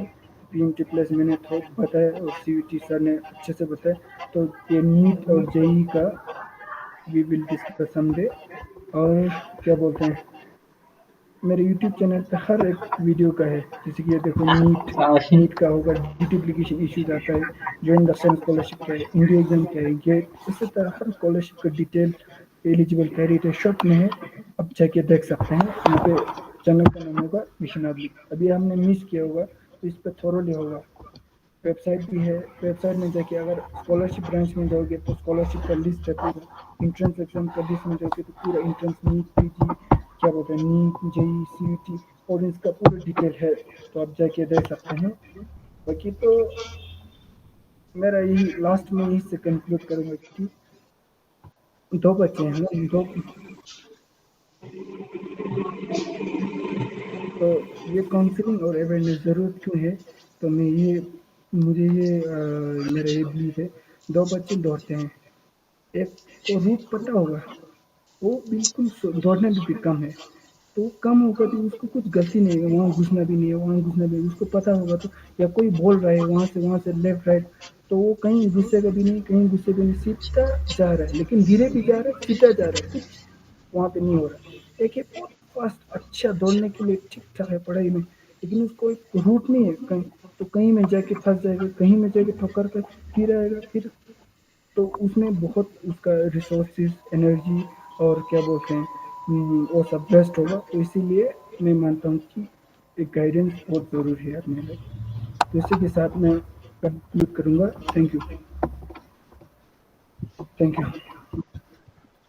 Thank you Gafal sir, इतना डिटेल में और बहुत ही कम टाइम मिला आपको, उसके लिए हम सॉरी भी कहना चाहते हैं, क्योंकि टाइम स्लॉट हमारे पास 6:30 तक ही हमारा कट ऑफ टाइम है, तो उसके बाद ये लिंक जो है एक्सपायर हो जाएगा, तो इसलिए हम थोड़ा जल्दी कर रहे थे, तो हम ज़्यादा टाइम नहीं लेंगे। तो जो भी यहाँ पे एस्पेरेंट्स है और ऑडियंस है उनसे रिक्वेस्ट है कि अपना क्वेश्चन स्पेसिफिक रखें, और जिस भी स्पीकर से आप पूछ रहे हो प्लीज़ आप उसको मेंशन करें कि आप किस स्पीकर के लिए क्वेश्चन कर रहे हो।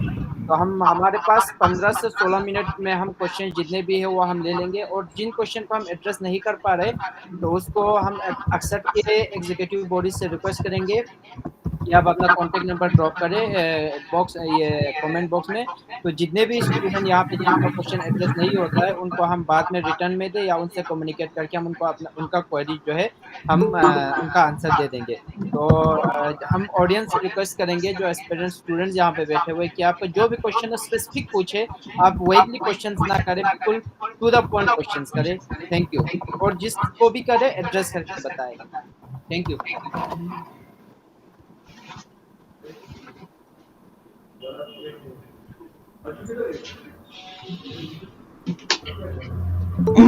दृश्यता। हाँ नोनो अली असर, आप कुछ पूछना चाहते हो?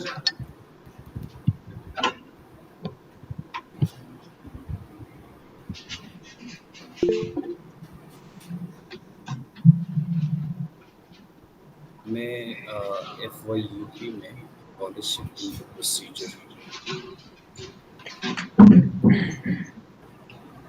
अगर ऑडियंस में से क्वेश्चन नहीं आ रहा है तो हम टाइम वेस्ट नहीं करेंगे, हम जो कमेंट बॉक्स में ऑलरेडी क्वेश्चंस आए हुए हैं उसको एड्रेस करने की कोशिश करेंगे।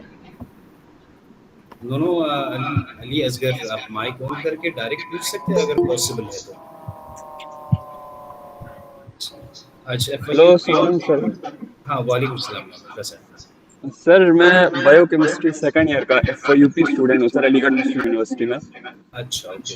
सर तो सर अभी ये फोर्थ ईयर का जो है, थर्ड ईयर के बाद हमने सुना है चेंज कर सकते हैं किसी दूसरी यूनिवर्सिटी में, चेंज करके कहीं वहाँ से फोर्थ ईयर वाला ये किसी दूसरी यूनिवर्सिटी से कर सकते हैं फोर्थ वाला। तो सर उसका प्रोसीजर पता करना था, और एग्जिट यहाँ से कैसे करें उसका थोड़ा प्रोसीजर आप बता देते तो थैंक यू। हाँ जी बेटा। अच्छा, जो अभी न्यू कोर्स स्ट्रक्चर है जो हमारे 4 ईयर कोर्स का, तो अभी जो फाइनल ईयर थर्ड ईयर में होंगे वो तो ओल्ड स्ट्रक्चर से बिलोंग करते हैं। तो अभी एक नोटिफिकेशन आया है, ये आपकी बात सही है कि आप लोग भी 4 ईयर में कन्वर्ट कर सकते हैं अपने कोर्स को। आप भी जो न्यू स्ट्रक्चर में अब आ सकते हैं, लेकिन उसके एग्जैक्ट प्रोसीजर अभी यूनिवर्सिटी की तरफ से प्रॉपर गाइडलाइंस आएंगे आप लोगों को। ये तो सिर्फ नोटिफिकेशन आया है कि आप लोग चेंज कर सकते हैं। अगर आप 4 ईयर के लिए अपना कोर्स को कंटिन्यू करना चाहते हैं, वो ऑप्शंस भी आपके लिए अवेलेबल है। और जो 4 ईयर्स मोरली रिसर्च बेस ही रहेगा आपका 4th ईयर, तो उसके लिए आप मुझसे भी पर्सनली कांटेक्ट करने की कोशिश करना। आप सबके पास मेरा नंबर है, मैं इस पूरे प्रोसीजर को थोड़ा मालूम करता हूँ आपके लिए। एग्जैक्टली मुझे भी आइडिया नहीं है, अभी सिर्फ नोटिफिकेशन आया है, उस प्रोसेस को अभी पब्लिक में भी शायद नहीं है, तो मैं आपको बता देता हूँ। उसके लिए रिस्पेक्टिव कॉलेजेस में आपके फॉर्म निकलेंगे। पहला तो आप जिस कॉलेज में पढ़ रहे हो उसी कॉलेज में आपके लिए ऑप्शन होंगे सेम कोर्स को कंटिन्यू करना।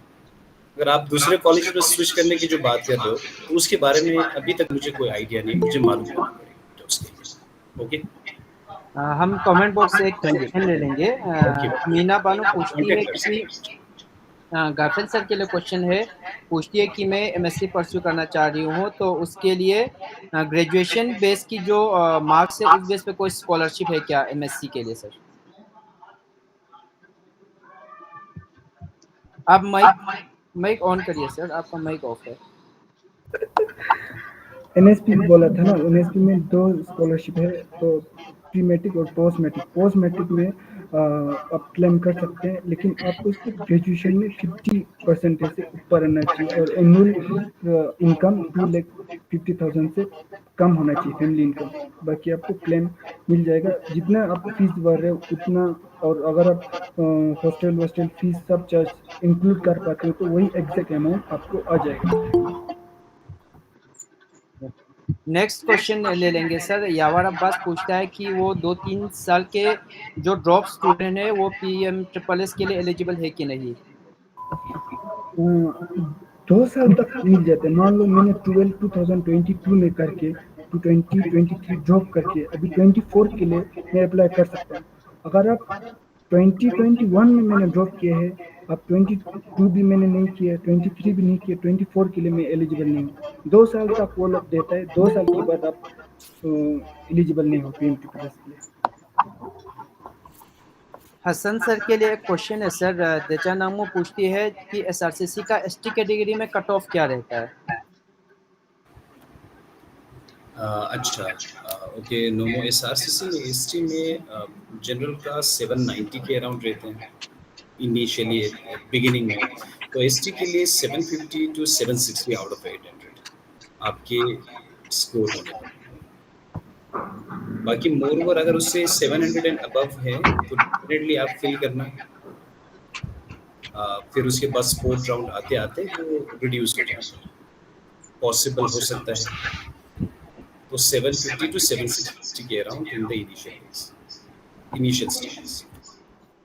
और मैं ये भी ऐड करूँगा, PMSSS में शायद 2 सीट आता है SRCC का, 2 सीट, यानी कि आपको CET के बेस पे नहीं उठाएगा। सीट सिर्फ आपको दे के रखना होगा एलिजिबल। आप PMSSS में 90 से अबव होगा तो ST वाले कैटेगरी काफ़ी चांसेस है 12 के परसेंटेज में। आप सिर्फ JNK के 21,000 के बच्चों से कम्पीट करोगे, उसमें आपको मेरे एक दोस्त को मिला, उसको 93 था, उनको मिल गया। मैं अगर आपको 90 के ऊपर है तो वो वाला 2 सीट भी क्लेम कर सकते हैं मेरे ख्याल से। कमेंट बॉक्स में क्वेश्चन लेने से पहले हम ऑडियंस में अगर कोई और क्वेश्चन पूछना चाहते हैं तो प्लीज़, हम मैक्सिमम क्वेश्चन एड्रेस करने की कोशिश करेंगे। अस्सलाम वालेकुम सर। सर मेरे एक क्वेश्चन है। हाँ हाँ, सुन रहा हूँ। सर मैंने टेस्ट पेपर में जो है रजिस्ट्रेशन के टाइम मैंने डोमेन सब्जेक्ट मैंने हिस्ट्री और ज्योग्राफी, जनरल टेस्ट और इंग्लिश भरा था सर। तो मैं दिल्ली यूनिवर्सिटी में एडमिशन के लिए एलिजिबल हूँ सर? आपके क्लास 12th में कौन कौन से पेपर में एग्जाम दिए बेटा आपने? सर मैंने हिस्ट्री, ज्योग्राफी, कंप्यूटर साइंस और इंग्लिश अभी आपने और इकोनॉमिक्स। सब्जेक्ट डोमेन में क्या क्या आपने हिस्ट्री? सर मैंने हिस्ट्री भरा, ज्योग्राफी, ओके, जनरल टेस्ट और इंग्लिश सर। सर मेरा कोर्स मुझे पता नहीं। आपको 3 पेपर डोमेन्स देना पड़ता है, प्लस आपकी 1 लैंग्वेज जो 7-8 लैंग्वेजेस के ऑप्शन होते हैं, प्लस आपका जनरल टेस्ट। तो वहाँ पे फिर वही सब्जेक्ट मैपिंग में प्रॉब्लम आ जाएगी। मोर ओवर आपके जब परसेंटाइल निकालेंगे तो आपके जैसे आप बीए प्रोग्राम में लेना चाहते हैं तो बीए सर प्रोग्राम मैं बीए प्रोग्राम ज्योग्राफी ऑनर्स। अच्छा, बीए ज्योग्राफी ऑनर्स भी होता है, बीए ज्योग्राफी आप बीए प्रोग्राम में भी होता है। तो ऑनर्स के होता है बेटा रूल, जैसे आपके परसेंटाइल निकलते हैं तो 3 डोमेन्स प्लस आपका 1 लैंग्वेज। आपके कुछ प्रोग्राम कोर्सेज में है, दिल्ली यूनिवर्सिटी का रूल है 3 डोमेन प्लस 1 लैंग्वेज, या आपके जनरल टेस्ट भी ले सकते हैं। उनमें से विच एवर इज हायर, उसी हायर परसेंटेज को आपकी कंसीडर करते हैं, उसी को आपके कट ऑफ के लिए कंसीडर किया जाता है। लेकिन इसमें आपने एक पेपर ही मिस किया है तो वो आपके ओवरऑल परसेंटेज पे ऑफ कोर्स इफेक्ट पड़ेगा। तो लेट्स सी। तो इसीलिए मैंने कहा कि आपके सीयूटी के फॉर्म फिल करने से पहले काउंसलिंग होना बहुत इंपॉर्टेंट है। आपके सब्जेक्ट डोमेन कितना चूज करना है। प्रीवियस ईयर मेरे पास 4 to 5 केसेस लद्दाख से आए जिन बच्चों ने एक लैंग्वेज कंपलसरी है, उनके इतने अच्छे परसेंटाइल थे, इतने अच्छे स्कोर कार्ड थे उनके डोमेन्स में, पर लैंग्वेज कंपलसरी उन्होंने फिल नहीं किया था। और अभी ये नोमो के साथ ये है कि आपने लैंग्वेज तो किया है लेकिन 3 डोमेन्स होना चाहिए, लेकिन आपने 2 डोमेन ही फिल किया है। तो मैं फिर से एक बार क्लैरिटी देता हूँ आपको ही। ओके सर फिर जनरल टेस्ट जो है डोमेन में नहीं गिन सकते? जनरल टेस्ट को अब प्रोग्राम के लिए कुछ केसेस है, अब कुछ जगह है जहाँ पे बिल्कुल स्ट्रिक्ट और कैटेगोरिकली उनके लिए जो रिक्वायरमेंट्स है वो मेंशन है। For example BA economic honours में है, मैथ्स इज कंपलसरी, तो दूसरे जिनके पास मैथ्स है वो कभी बीए इकोनॉमिक्स ऑनर्स में आ ही नहीं सकते, वो एलिजिबिलिटी क्राइटेरिया प्लस उनका स्ट्रिक्ट रूल है आपके 3 डोमेन प्लस 1 लैंग्वेज ही कंसीडर करेंगे। अब कुछ केस है जैसे साइंस में, अगर साइंस स्ट्रीम में देखें तो फिजिक्स उनके 3 डोमेन्स की ही बेसिस पे करते हैं, वो लैंग्वेज को भी कंसीडर नहीं करते आपके जनरल टेस्ट के लिए, वो सिर्फ क्वालिफाइंग आपके लिए। लेकिन कुछ प्रोग्राम कोर्सेज के लिए है आपकी 3 डोमेन प्लस लैंग्वेज या 3 डोमेन प्लस आपके जनरल टेस्ट, या आपके 2 लैंग्वेज या जनरल टेस्ट का भी एक ऑप्शन है। बेटा आपको मैं पूरा दिल्ली यूनिवर्सिटी के जो एडमिशन बुलेटिन है, एक्चुअली क्या हुआ बेटा, अभी दिल्ली यूनिवर्सिटी का एडमिशन अनाउंस हुआ नहीं है तो वो पोर्टल एग्जैक्टली ओपन नहीं हुआ, तो बहुत सारे इन्फॉर्मेशंस अभी मेरे पास थे नहीं, और मैं अक्सर से मेरा बात भी हसन सर अगर क्रिस्प रखे तो, क्योंकि हमारे पास टाइम भी नहीं बचता है। अगर एक ओके सर, हाँ ठीक है, मैं फिर से थोड़ा एक्सेप्शन केस है तो नोमो में आपको क्लियर करके ना फिर आपको बता देता हूँ, आप कांटेक्ट करने की कोशिश करें। Thank you. Okay thank you so much. हम कमेंट सेक्शन से क्वेश्चन लेंगे। दिलावर अली पूछता है गफिल सर से कि अगर मैं करगिल कॉलेज में एडमिशन लेता हूँ तो मुझे पीएम ट्रिपल एस का स्कॉलरशिप मिलेगा क्या? PM triple S with in JNK में नहीं मिलेगा, NSP मिलेगा, NSP मिलेगा, और जैसे आपने कोचिंग लेना है वो सब मिलेगा, जो मैंने बताया ज्वाइन दर्शन स्कॉलरशिप अभी 89 वो सब मिलेगा। अगर आप पढ़ोगे तो NSP मिलेगा, पीएम ट्रिपल एस नहीं मिलेगा। अगर ऑडियंस में और कोई अगर क्वेश्चन करना चाहे कमेंट बॉक्स में लेने से पहले, हमारे पास 6-7 मिनट अभी भी है, प्लीज। अच्छा सर डोमेन सब्जेक्ट 3 होना कंपलसरी है क्या सर? हाँ जी बेटा, आपके 3 डोमेन पेपर्स आर कंपलसरी, जो आपके डोमेन्स में से आपको चूज करना है, और मोर ओवर वो डोमेन्स आपकी क्लास 12 के पेपर के साथ उसमें मैचिंग होना, ये भी मैंडेटरी है। सिर्फ सब्जेक्ट मेकिंग की जो मैंने बात किया, ये 2 चीज़ें कंपलसरी है। 3 डोमेन्स, 1 आपकी लैंग्वेज प्लस आपकी जनरल टेस्ट। सर अभी अगर इसी उसमें फिर से एक बार, जहाँ तक मुझे कंफर्म है, ये तो कंपलसरी है, फिर भी मैं एक बार कंफर्म करूँगा एडमिशन हेड से, नॉन पर्सन थे, कि प्रोग्राम के लिए, ऑनर्स के लिए तो नोमो वाला केस भी एलिजिबल कैटेगरी के लिए नहीं है। जहाँ पे जनरल टेस्ट कंसीडर करते हैं, क्या वहाँ पे एक डोमेन का उनको एक्सेप्शन मिलता है कि नहीं, वो एक बार मैं कंफर्म करूँगा। बाकी रेस्ट ऑफ द केसेस में दिस इज कंपलसरी। सर अगर किसी ने हम दो ही या और आप बस कंटिन्यू। हाँ जी, नो सर अगर किसी ने अभी तक दो ही डोमेन सब सिलेक्ट किया था, अभी उसके लिए क्या कर सकते हैं हम लोग कुछ? अब देखो बेटे, मैंने फिर से एक बार कहा, कुछ पेपर्स है जिसमें आपकी कंपलसरी 3 डोमेन प्लस आपका लैंग्वेज, उसी बेसिस पे आपके कट ऑफ निकलते हैं। तो अब कुछ प्रोग्राम कोर्सेज है जिसमें आपका जनरल टेस्ट भी कंसीडर करते हैं, क्या वहाँ पे ये एक्सेप्शन है कि नहीं? I just need to get some clarities, क्योंकि मेरे जो स्पेसिफिक कॉलेज है that is SRCC Shri Ram college of commerce, वहाँ पे बीकॉम ऑनर्स के ये हमारा तो बिल्कुल क्लियर पिक्चर है। तो बीकॉम ऑनर्स के केस में ये पॉसिबल नहीं है, लेकिन दूसरे कॉलेजेस में मैं एक बार फिर से इसके ऊपर I just want to get some clarities and आपको बता देता हूँ इसके ऊपर। लेकिन 3 is compulsory, 3 paper domains. Sir आगे मैं एक चीज आसान कर देता हूँ। अब जय कोर्स का पूरा दिया हुआ है वेबसाइट पे, ऐसे करना, यहाँ पे CUT की वेबसाइट पे जाना, इंफॉर्मेशन यूनिवर्सिटी पे जाना,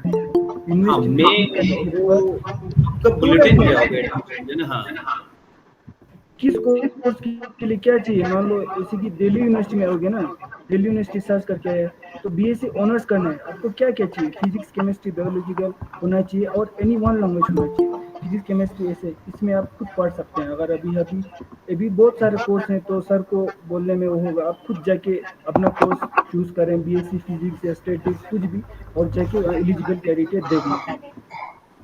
ये काफ़ी बेनिफिट होगा।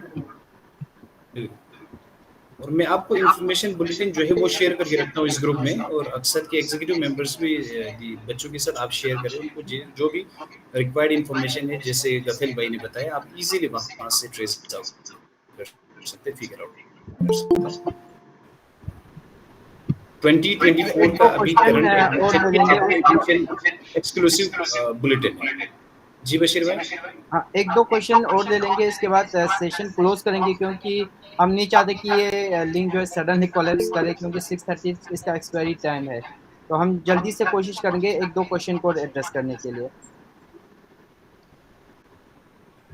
सर मेरा क्वेश्चन है कि जैसे कि ये जो PMSSS है वो मतलब गवर्नमेंट स्कीम्स के लिए होता है कि प्राइवेट के लिए भी वो मतलब अवेलेबल होता है? PMSSS खुद में एक कॉलेज लिस्ट होगा, 2000 कॉलेज, वहाँ पे 2-3 हज़ार लिस्ट होगा। उस कॉलेज में आप कहीं भी मेरिट आपके 12% वहाँ चॉइस फिलिंग करके मिलोगे ना, प्राइवेट मिलोगे या प्राइवेट, गवर्नमेंट, सिमी, कुछ भी मिलेगा। अगर आपको फीस उसी जो मैंने पहले बताया ना, 30,000, 1 लाख, 3 लाख, उसी रेंज में आएगा तो वो लोग पे कर देगा। आपको कुछ टेंशन नहीं चाहिए कि प्राइवेट हो गवर्नमेंट हो, आपका परसेंटेज होना चाहिए मेन 12 का, वो होगा तो कुछ टेंशन ही नहीं लेना, मिल जाएगा। अच्छा सर, जैसे कि अगर मतलब MBBS के लिए आपने 3 लाख का बोला था, तो वो अगर मैं प्राइवेट इंस्टीट्यूट में MBBS के लिए जाऊँ तो वो मिल जाएगा क्या 3 लाख? वो आपने नीट क्वालिफाई करने के लिए वहाँ पे 100 सीट है ना, 100 सीट खुद वहाँ पे होता है। वो आपको 21,000 कैंडिडेट से टक्कर लेना है और छीनना है वहाँ से वो वाला, और दूसरा आपको नीट क्वालिफाई करके एक उसमें जाना है, क्या बोलते हैं, एक इंस्टीट्यूट में, तो फिर नीट क्वालिफाई करने के बाद ही मिलेगा आपको। यस। सर एक इम्पोर्टेंट क्वेश्चन हम और ले लेंगे। एक फातिमा करके पूछती है कि वो ड्यू का ही स्टूडेंट है और अंडर ग्रेजुएट की है। तो वो पूछती है, सर मेरा क्वेश्चन ये है कि अगर ER आया है तो 2 सब्जेक्ट में, तो सर हम दोबारा एग्ज़ाम कितने टाइम दे सकता है? मैंने सुना है कि बस 2 बार देना होता है। अगर दोनों बार ईआर आया तो क्या हम दोबारा एग्जाम नहीं दे सकते? कि ईयर मतलब री बोल रहे हैं क्या? शायद। हाँ, दे यार सकते हैं मतलब वो। बैक पेपर आया है, एरर है, this is back paper regarding back paper. हाँ, तो वो दे सकते। हाँ हाँ हसन सर प्लीज इसको हाँ जी एड्रेस हाँ जी करिए। हाँ जी, ईआर इज बैक पेपर, उनका बैक पेपर आया किसी 2 पेपर में। तो नहीं, नो सच ऐसा कोई रूल नहीं है, लेकिन वही वो जो ग्रेजुएशन कंप्लीट करने का जो एक ड्यूरेशन होता है, उस ड्यूरेशन के अंदर तो आपको कंप्लीट करना पड़ेगा। 3 ईयर हो तो प्लस टू 5 ईयर, उस ड्यूरेशन में आपको कंप्लीट करना पड़ेगा। आपका 5 फर्स्ट ईयर में अगर एरर आया था तो उसको मल्टीपल टाइम दे सकते हैं, अगर लास्ट ईयर में तो फिर 2 ईयर में ही आपके पास टाइम पीरियड बचेगा। आपको इस बेसिस पे बताया होगा। हसन सर तो हम इसको ऑफिशियली क्लोज करने से पहले सरीन सर ने अपना नंबर जो है यहाँ पे ड्रॉप किया है। प्लीज़ अगर ईमेल एड्रेस भी ड्रॉप करे तो बेटर रहेगा। हसन सर भी अगर अपना ये फ़ोन नंबर और ईमेल एड्रेस प्लीज़ आप ड्रॉप करें, ताकि जिन स्टूडेंट्स का क्वेरी यहाँ पे एड्रेस नहीं हुआ है वो बाद में आपके व्हाट्सएप के थ्रू या ईमेल के थ्रू आपसे कम्युनिकेट करेंगे। तो इस सेशन को हम क्लोज करने से पहले अक्सर के प्रेसिडेंट इरफान हैदर को मैं रिक्वेस्ट करता हूँ, प्लीज आप वर्ड ऑफ थैंक्स के साथ इस सेशन को ऑफिशियली क्लोज करें। इरफान हैदर। अस्सलाम वालेकुम जुले। अक्सर की पूरी टीम से स्पीकर्स दोनों का शुक्रिया अदा करता हूं कि उन्होंने अपने कीमती वक्त में से वक्त निकाल के हमारे स्टूडेंट को एड्रेस किया, और साथ ही साथ मैं तमाम पार्टिसिपेंट का शुक्रिया अदा करता हूं कि उन्होंने पार्टिसिपेट करके इस सेशन को सक्सेसफुल बनाया। तो हम उन्होंने एक एडमिशन डेस्क भी बनाया है जिसमें अलग अलग यूनिवर्सिटीज को लिया हुआ है, तो उनका नंबर भी शेयर किया है स्टूडेंट्स का हमारे। तो आप लोग अगर प्रॉब्लम हो बाद में एडमिशन लेने के बाद भी, तो आप लोग उनसे भी कांटेक्ट कर सकते हैं। वस्सलामु अलैकुम वरहमतुल्लाहि वबरकातुहू।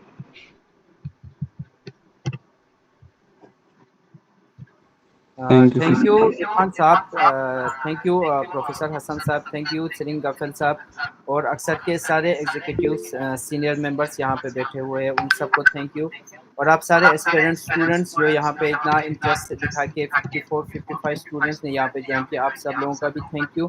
तो आगे आने वाले दिनों में भी शायद अक्सर ऐसे प्रोग्राम्स करते रहेंगे, तो आप सबसे रिक्वेस्ट रहेंगे कि मैक्सिमम से मैक्सिमम नंबर में ज्वाइन करने की कोशिश करें और सीनियर्स से समझने की इन चीज़ों को कोशिश करें। तो हम ऑफिशियली इस सेशन को हम क्लोज करेंगे, हमारे पास 1 ही मिनट बचा है। Thank you all, thank you. Thank you, thank you. Thank you. Love you to all.